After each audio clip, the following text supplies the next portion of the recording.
যখনই আল্লাহর নবী কুরবানি করার ইচ্ছা করতেন, ভেড়া কিনতেন, মোটা তাজা, বড়, শিংওয়ালা, সাদা কালো, অন্ডকোষ বের করা।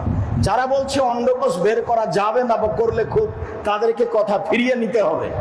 আল্লাহ রাসূল নিজেই চাঁপাইনবাবগঞ্জের ভাষাতে পেরাই করা, অন্ডকোষ বের করা খাসি কুরবানি দিচ্ছেন, আর মানুষের মন্তব্যের 5 পয়সা দাম আছে। আমি নিজে বিশিষ্ট সাহাবী আবু আইয়ুব আল আনসারীকে বললাম, কাইফা কানাতিস সাহায়া আলা আহাদি রাসূলিল্লাহ সাল্লাল্লাহু আলাইহি ওয়াসাল্লাম, রাসূলের যুগে কুরবানি কেমন ছিল বলেন তো একটু। রাসূলের যুগে কুরবানি কেমন ছিল বলেন তো একটু।